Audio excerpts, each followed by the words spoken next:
For decades, Dolly Parton has been the image of grace, a woman who could turn pain into poetry and heartbreak into a hit song. But behind that warm laugh and glittering smile, there were moments she never wanted the world to see. Times when trust turned into betrayal, when admiration soured into anger. She never shouted, never cursed, never slammed a door in public, but those who crossed her learned that Dolly remembers everything. And after half a century of silence, she has finally spoken about the 5 artists who left scars she'll never quite forget. Elvis Presley, the king who broke her heart.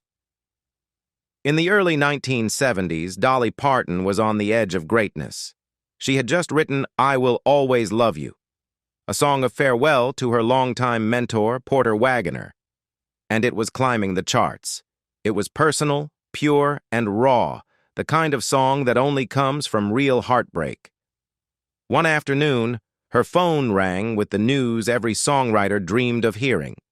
Elvis Presley, the king of rock and roll himself, wanted to record her song. For Dolly, it felt like destiny. She had grown up idolizing Elvis, memorizing his records, even praying to one day meet him. Now he was asking to sing her words, to put his voice to her emotions. She was thrilled, nervous, and deeply honored. According to Priscilla Presley, Elvis was going through his divorce at the time and had sung the song privately to her on the very day they separated. It meant something to him, and that made it mean even more to Dolly. But just as quickly as the dream appeared, it began to crumble. Elvis's notorious manager, Colonel Tom Parker, called Dolly's office with his usual demand. If Elvis recorded I Will Always Love You, he would own half of the publishing rights, 50% of everything the song would ever earn. Parker's rule was simple. Elvis never sang anything unless he controlled it. To anyone else, that might have sounded like a small price for fame, but to Dolly Parton, it was everything. Publishing meant ownership. It meant freedom, respect, and a future. She had spent years being told what to sing, what to wear, how to smile. Now, she was finally building something of her own, and she wasn't about to give it away. When she refused, Colonel Parker pushed harder, warning her that saying no to Elvis meant saying no to history.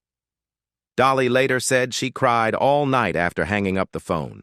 She adored Elvis and wanted the world to hear him sing her words. But she also knew that the song came from her soul, and some things aren't for sale. Elvis never recorded the song. And though they never argued face to face, Dolly felt the tension in the air whenever his name came up. She believed Elvis had been hurt by her refusal. He had truly loved the song. It spoke to him during one of the loneliest times in his life.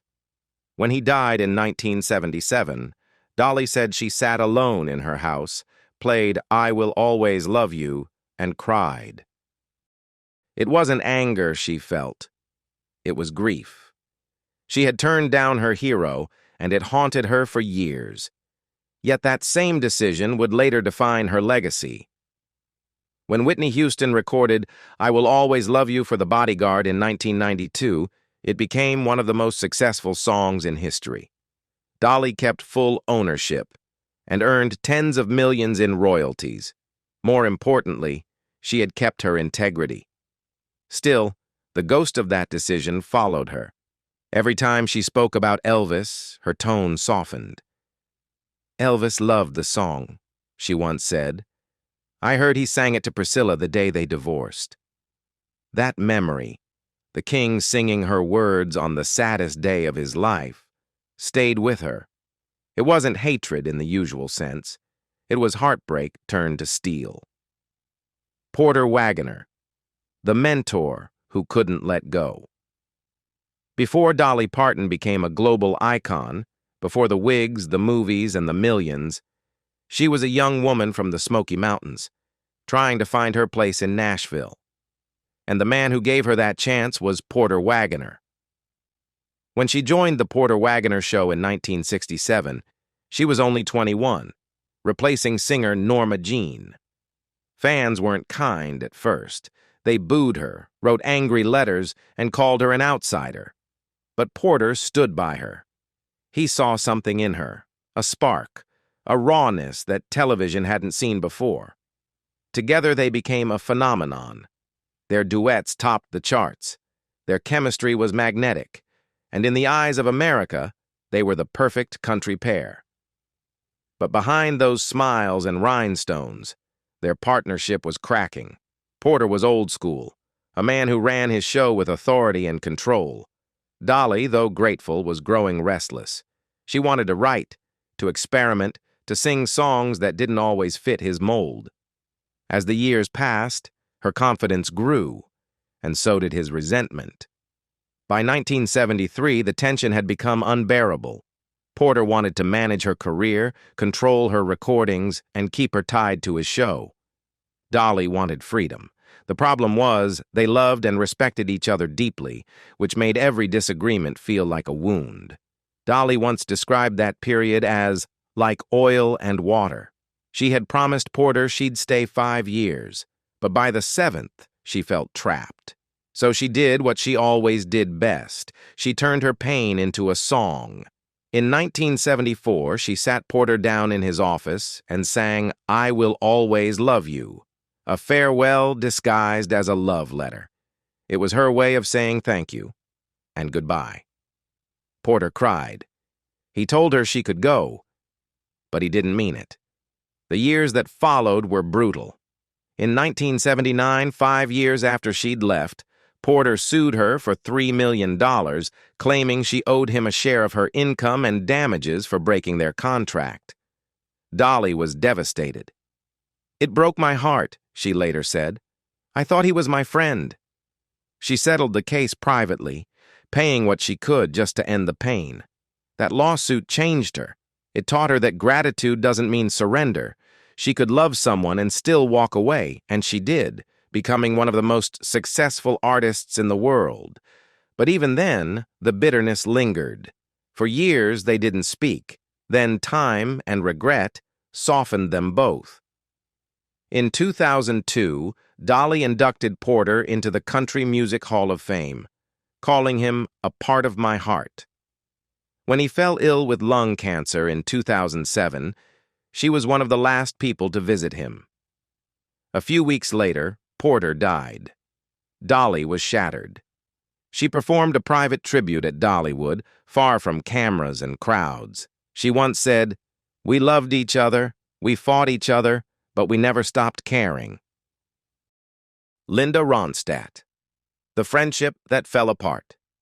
In the late 1970s and 1980s, Dolly Parton and Linda Ronstadt stood as two of the most beloved and respected voices in American music. Dolly was the reigning queen of country, known for her storytelling and charm. Linda was the voice of California folk rock, famous for her precision and emotional depth. When they joined forces, along with their close friend Emmylou Harris, to form a trio, fans believed they were witnessing a once-in-a-lifetime collaboration.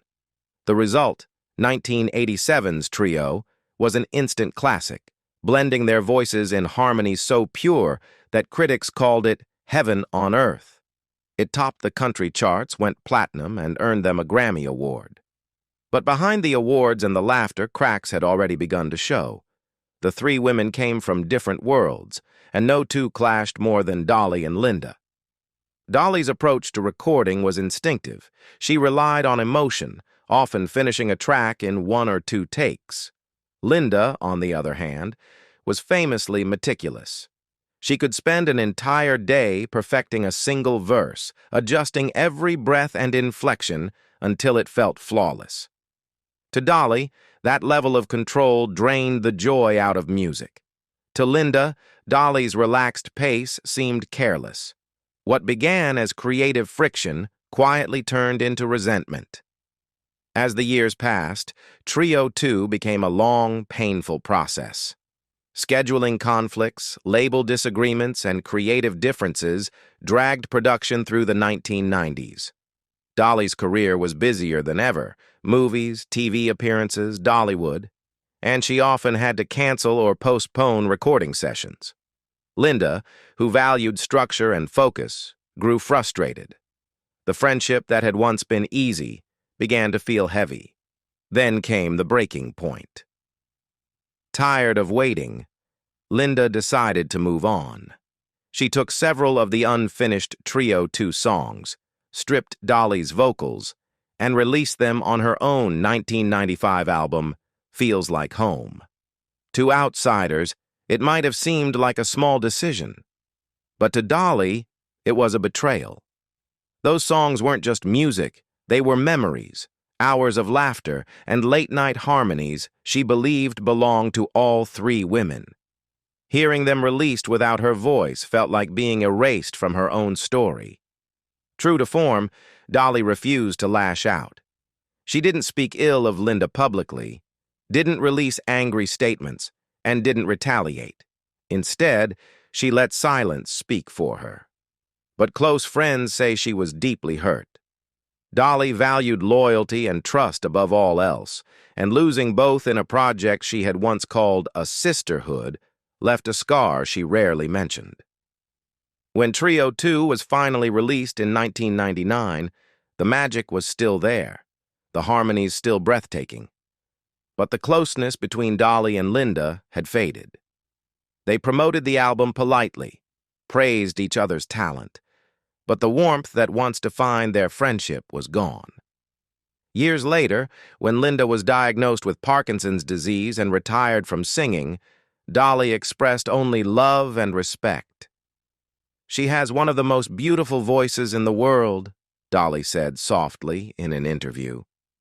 Linda, too, acknowledged that working with Dolly was a blessing, but their bond never fully recovered. They had created something extraordinary together and lost something just as precious in the process. As Dolly once reflected, "Some people you love from a distance." With Linda Ronstadt, that distance was filled with admiration, but also quiet heartbreak, a reminder that even music's sweetest harmonies can end in silence. Howard Stern, the joke that went too far. By 2008, Dolly Parton had seen it all: fame, fortune, and the price of both. She'd survived lawsuits, heartbreak, and betrayal, all with her trademark grace. But nothing prepared her for the humiliation that came from radio host Howard Stern. Known for his crude humor and shock tactics, Stern thrived on controversy. Yet even his fans agreed that what he did to Dolly crossed a line. That year, Stern aired a segment on The Howard Stern Show using clips from Dolly's audiobook, My Life and Other Unfinished Business. His team spliced her words together, editing her real voice to make it sound as if she were saying vile, racist, and sexual remarks. It was meant as a joke, but it wasn't funny. To millions who adored Dolly for her kindness, it felt like a public character assassination. When Dolly heard about it, she was devastated. She released a rare emotional statement saying she had never been so shocked, hurt, and humiliated in her life. For a woman who rarely showed anger, her words were powerful. "In a blue million years," she said, "I would never have such vulgar things come out of my mouth." She even hinted at legal action, something she almost never did. Howard Stern refused to apologize. He brushed it off as satire, claiming people were too sensitive. But the damage was done. For years, Dolly wouldn't mention his name, and fans never forgave him. Then, in 2023, 15 years later, something unexpected happened. Promoting her rock album Rockstar, Dolly agreed to appear on Stern's show. The tone was civil, even respectful, but the silence between them spoke louder than words. She had forgiven, perhaps, but not forgotten. It was the perfect example of Dolly's quiet strength: kindness without weakness, grace without surrender. Jeff Tweedy, the critic who underestimated her. By the time Jeff Tweedy, frontman of the band Wilco, spoke about Dolly Parton, she was already an untouchable legend, a woman whose songs had outlived trends, genres, and even generations. But not everyone saw her that way. In one interview, Tweedy stirred controversy when he criticized Dolly's songwriting, calling it catchy but shallow. He claimed her lyrics lacked the emotional and poetic depth found in more serious songwriters, even adding that she should have stopped after writing Jolene. It was a bold statement, and an unkind one. Dolly, who had written more than 3,000 songs, never needed to defend her work. Yet those close to her said the comment hurt. She'd built her entire career on honesty, writing about her family's poverty, heartbreak, and faith. Every song was a piece of her life, and for someone to dismiss, that felt deeply personal. Dolly didn't respond publicly. She never does, but she didn't have to. Her songs had already spoken for her. I Will Always Love You had become one of the best-selling singles in history. Coat of Many Colors was preserved in the Library of Congress for its cultural impact, and Jolene, the very song Tweedy referenced, had been covered by hundreds of artists around the world. Still, the criticism stayed with her. She once said, "People think if you look artificial, you can't be real. But everything about me is real. My heart, my music, my work." That quiet defiance defined her career. Jeff Tweedy's remarks may have questioned her depth, but they only reminded the world how deeply Dolly Parton's music resonates, not with critics, but with those who feel seen by it. In the end, Dolly Parton's story isn't about who she hated, it's about what she survived. Elvis Presley, Porter Wagner, Linda Ronstadt, Howard Stern, Jeff Tweedy. 5 names, 5 wounds, and 5 lessons that shaped the woman behind the legend. She never shouted back, never sought revenge. Instead, she turned every heartbreak into melody, every insult into gold. For more than 6 decades, she's shown that strength doesn't have to roar. Sometimes it smiles, forgives, and keeps singing. Behind her glitter and grace is a woman who remembers every betrayal and answers them with success, not spite. Even now, at 79, Dolly Parton remains a living reminder that kindness doesn't mean weakness, and that the best revenge is to outshine the ones who doubted you. Which of these 5 stories surprised you the most? Tell us in the comments below. And don't forget to like this video, subscribe, and hit the bell icon for more untold stories from the legends of music.